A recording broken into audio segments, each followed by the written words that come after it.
volviéndose Pedro vio que le seguía el discípulo, a quien amaba Jesús. Este discípulo era Juan.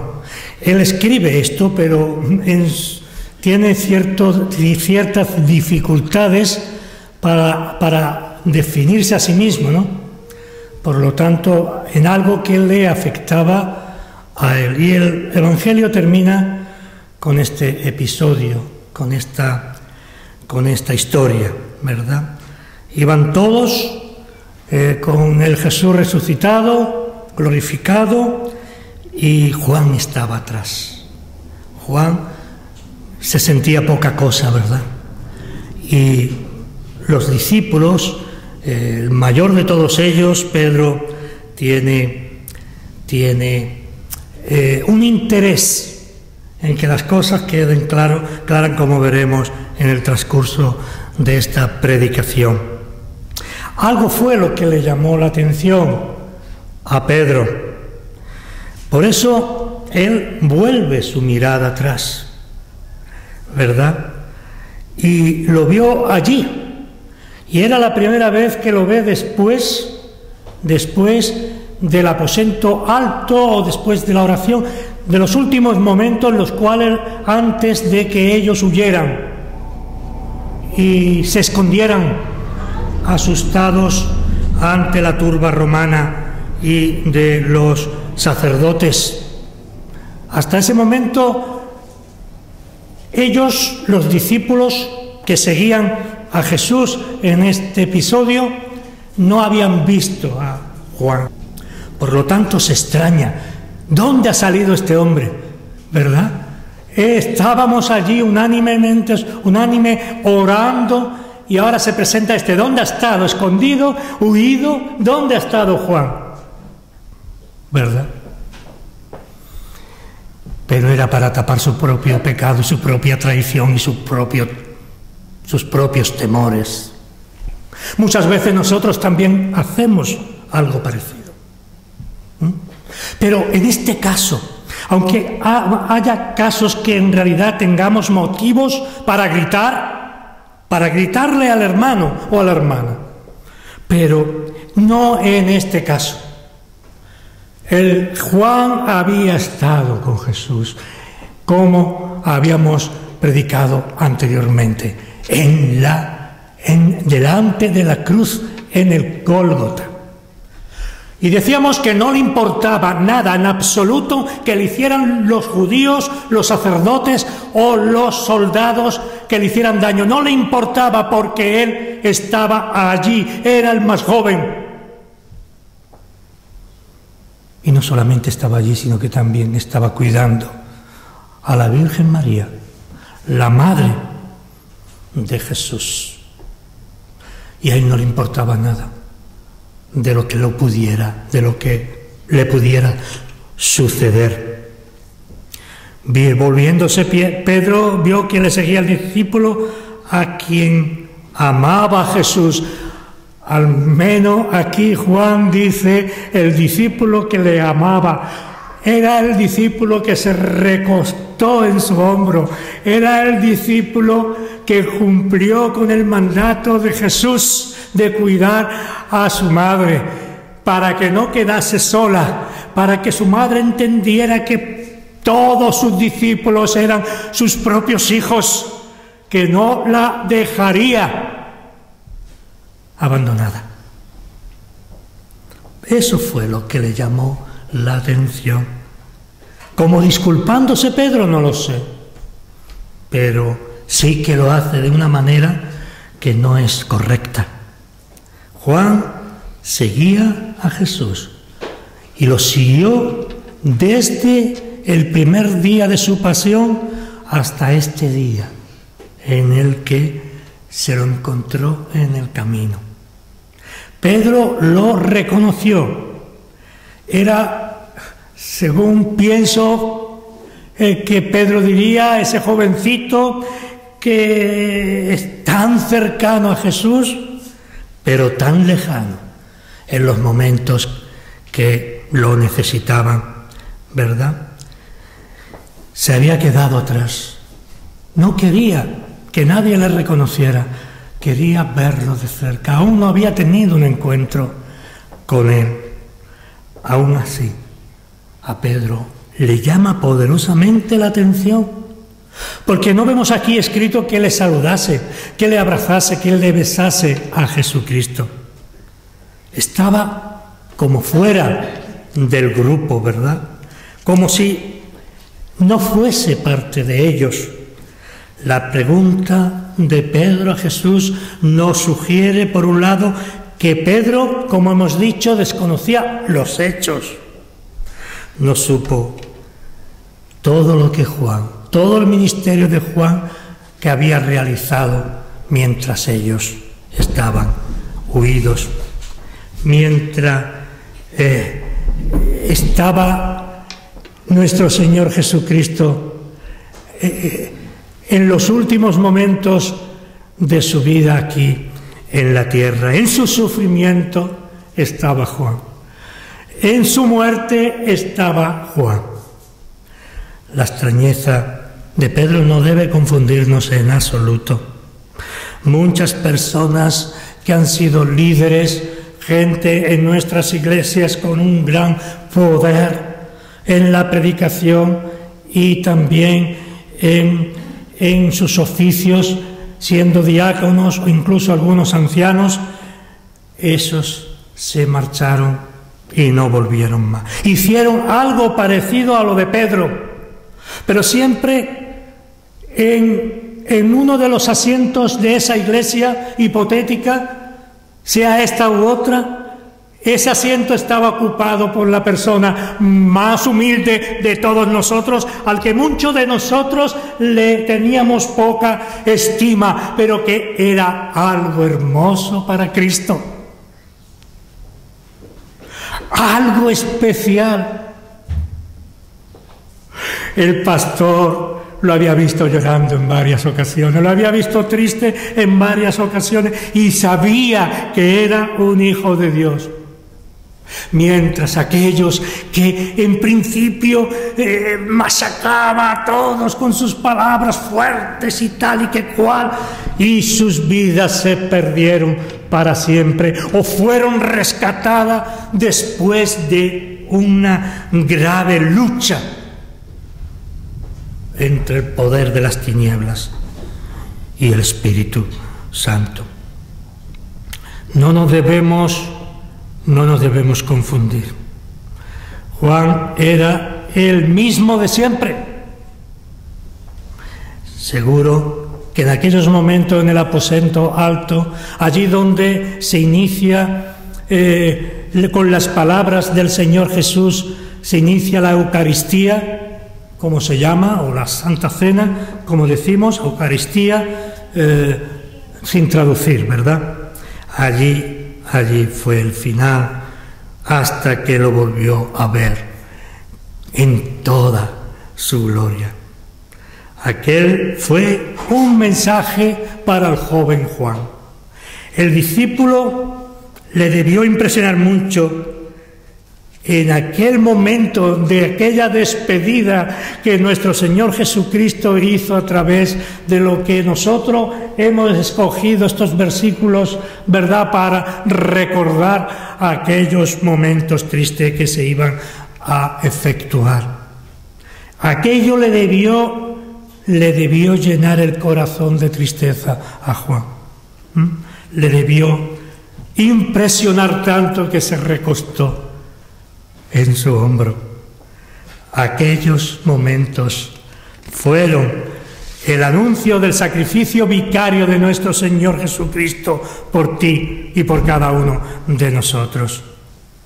Cuando Pedro le vio, le dijo a Jesús, directamente a Jesús, como queriendo decir, mira, este que tú querías tanto o que tanto decía quererte, el que se recostó, mira, ahora parece verdad, ahora que estás resucitado. ¿Qué podemos hacer con él? Estoy transliterando la Escritura. Es evidente que Juan seguía a Jesús en su silencio. Él quería estar en un segundo plano, no quería estar allí delante de todos ellos como iba Pedro allí mandando por su carácter que todos conocemos. Jesús le viene a decir a Pedro que porque se mete en sus asuntos. Es como si le dijera: ¿a ti quién te ha dado velas en este entierro?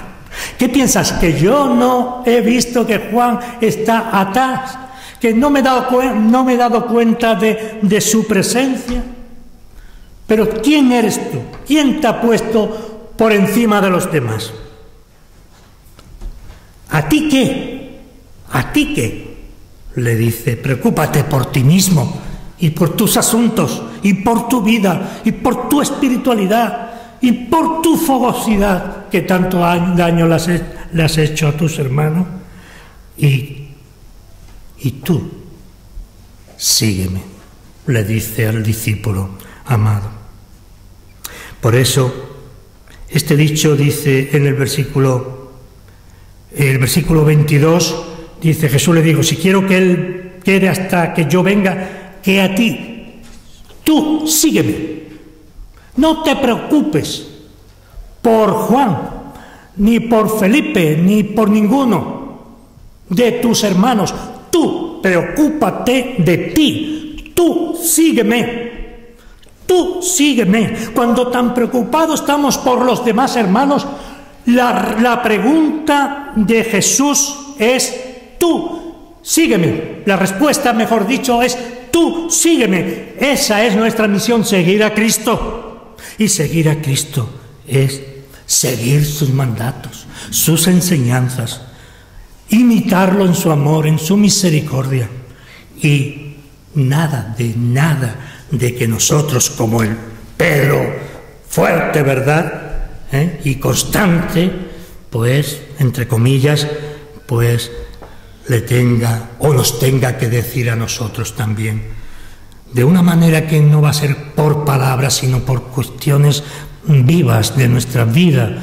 Y a veces no nos damos cuenta cuando hay algo que no funciona bien y no te das cuenta y yo no me doy cuenta, que ese es el resultado del mal vivir como cristianos, de toda nuestra suficiencia, que con esos problemas, con esas enfermedades, con esas situaciones, nos deja en su absoluto lugar el depender de Jesús, nuestro Señor y Salvador.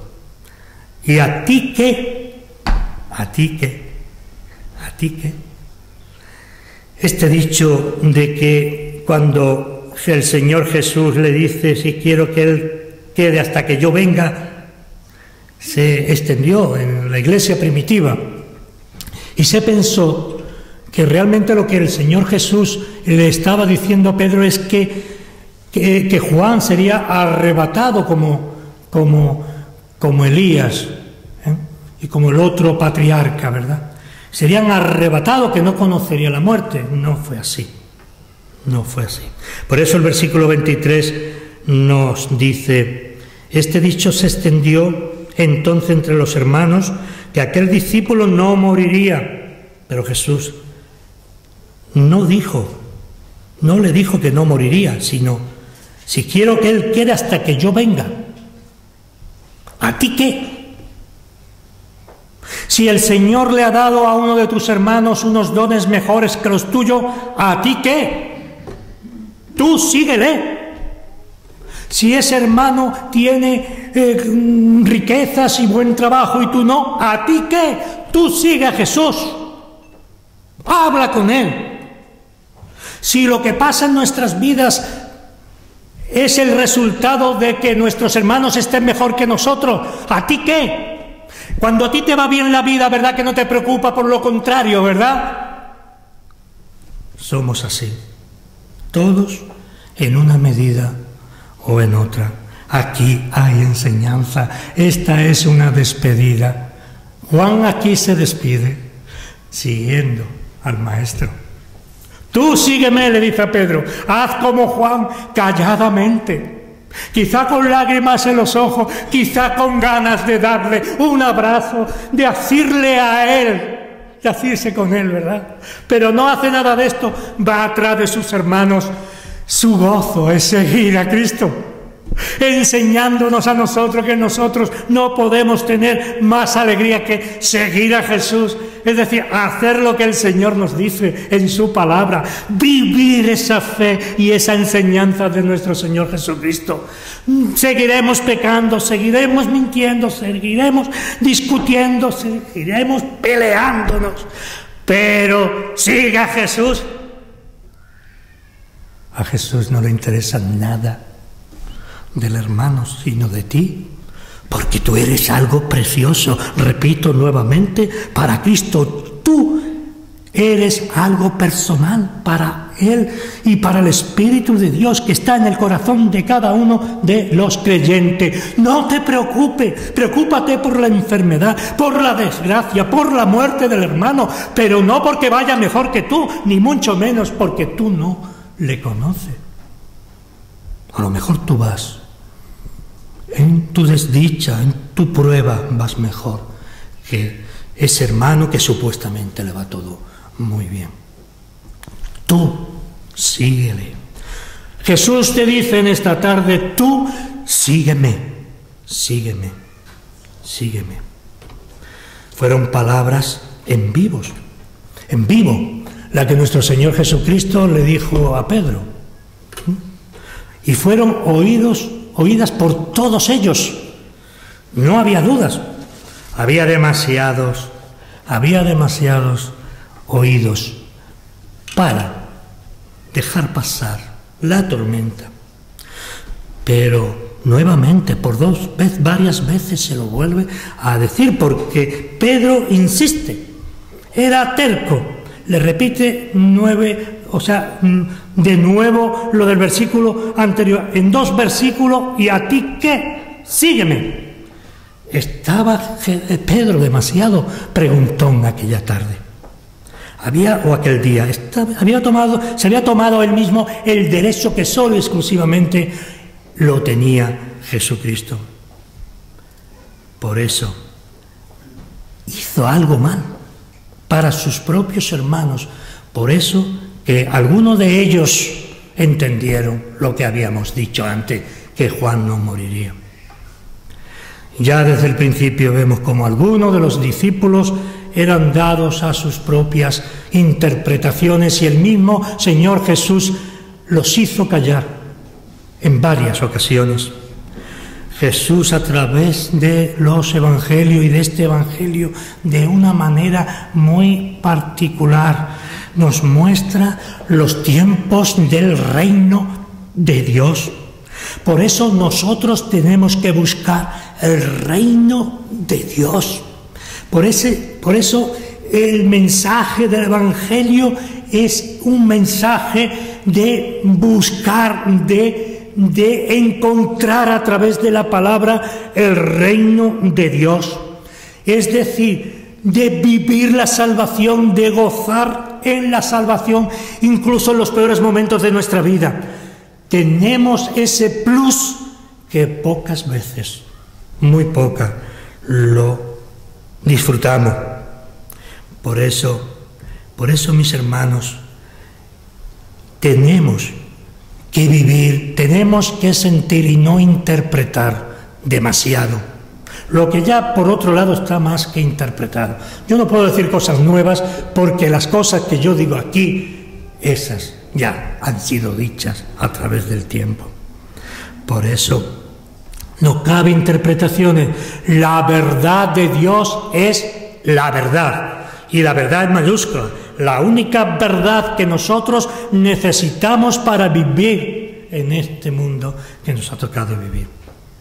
Es la única verdad. Jesús es la verdad, por lo tanto debemos seguir a Jesús y tenemos que vivir con Jesús y en Jesús a través de la fuerza que el Espíritu Santo da a nuestras vidas. Jesús, a través del Evangelio, nos muestra esta gran verdad. Es una verdad que no cambia, es una verdad que no muda. La verdad de Dios es como Dios, es inmutable, no cambia. No cambia, nosotros podemos darle unos matices u otro, todo lo que queramos, pero la verdad de Dios es en el infinito y en la eternidad, inmutable, no cambia. Él no cambia. Y su verdad tampoco, porque Él es la verdad. Sencillamente porque Dios, y de una manera más cercana a nosotros, es Jesucristo nuestro Señor. Nuestras verdades siempre son discutibles. Podemos hablar de esto, de lo otro, pero lo podemos discutir, porque la verdad humana es una verdad que está sujeta a la cultura, al estado de ánimo y tantas cosas, las cuales nos hace ver lo que no es y equivocarnos en la mayoría de los casos. A veces tenemos razón, pero ni aún así la tenemos en todo. La verdad no cambia, la verdad no muda. Nuestras verdades son, repito, siempre discutibles y dadas a interpretaciones por parte de los demás.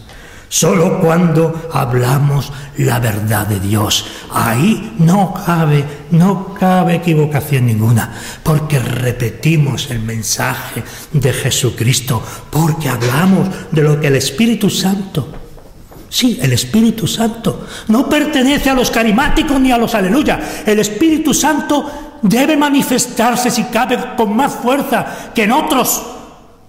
Poco hablamos, y yo me culpo de ello, del Espíritu Santo, pero el Espíritu Santo está ahí. Jesús no está aquí, Jesús está a la diestra de Dios. Jesús está aquí a través del Espíritu de Dios.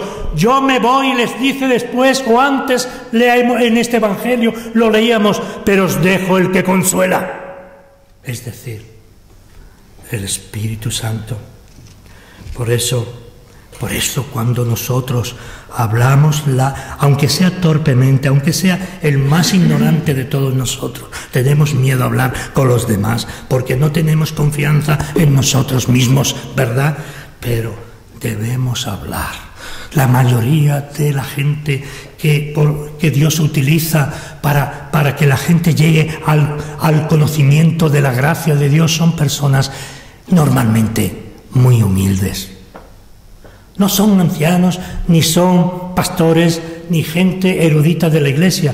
La Iglesia ha ido creciendo por personas sencillas, personas muy sencillas, personas que no tenían ningún futuro en su vida, y que vino el Señor a sus vidas y la cambió.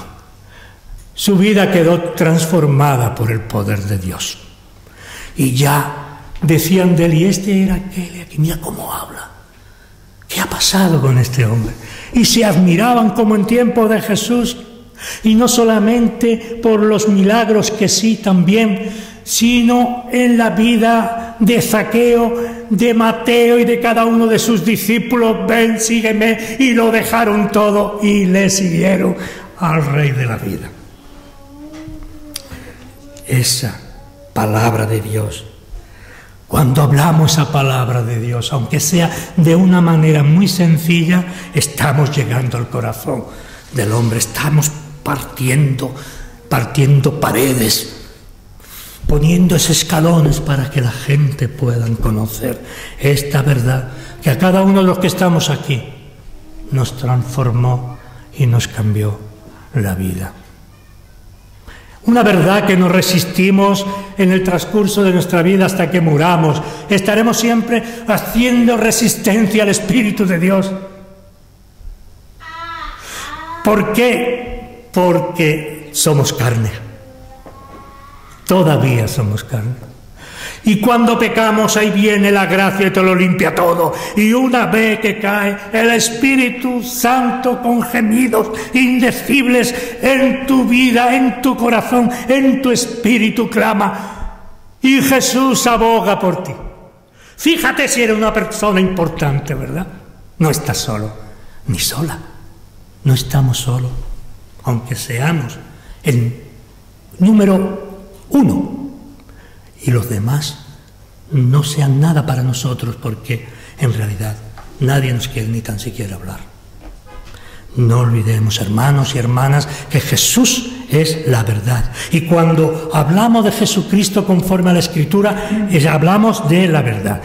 Muchos cristianos que no andan bien interpretan alegremente las palabras del Evangelio sin ver la verdad o la mentira que hay en sus corazones, porque tampoco le interesa mucho esa cuestión. Interesa leer, presumir, yo soy ahora diferente, no. Lo que debe interesarte es alcanzar el reino de Dios, si no con tus palabras, con tu vida. Que digan de ti, ese hombre es un hombre transformado por la gracia de Dios. ¿Por qué? Porque el Espíritu Santo, no podemos estar impasibles toda la vida pecando, orando y orando, sino el Espíritu Santo es quien redarguye, quien nos amonesta, quien pone ese peso en nuestros corazones, ¿verdad? Y Él cambia nuestras verdades. Y el Espíritu Santo de Dios la hace añicos, porque necesita espacio para moverse, para sanarte, para curarte, para llenarte de la gracia de Dios. El Espíritu Santo pone en el corazón de cada uno de los conversos, de cada uno de sus hijos, pone en el corazón verdad, verdad, pura y limpia, la verdad del Evangelio de nuestro Señor Jesucristo. Y dice en el versículo 24, continúa el texto en esta tarde, este es el discípulo que da, ahora dice, al final del Evangelio, dice, y este es el discípulo que da testimonio de estas cosas, y escribió estas cosas, y sabemos, dice él mismo, del mismo, y sabemos que su testimonio es verdadero, porque no era la opinión de Juan, el evangelista, sino que era lo que él había vivido, lo que él había escuchado, lo que había aprendido de Jesús de Nazaret. Fijémonos y imitemos la humildad de Juan, de ese discípulo que muchos de sus compañeros lo tenían como el mimado de Jesucristo, ¿verdad?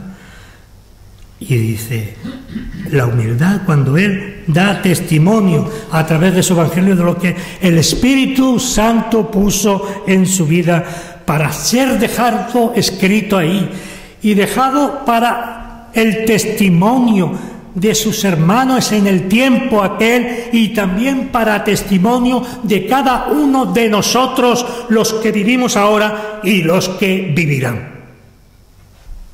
Fíjate, sí, era un hombre importante y sin embargo era el que iba detrás de todos, dejando así el testimonio para que en el espacio y en el tiempo hasta la venida de nuestro Señor Jesucristo se conociera al Señor de la vida, al Señor que salva. Jesús salva. Jesús. Y también dice el último texto, también otras muchas cosas que hizo Jesús, las cuales si se escribieran una por una, pienso que ni aún en el mundo cabrían los libros que habrían de escribir.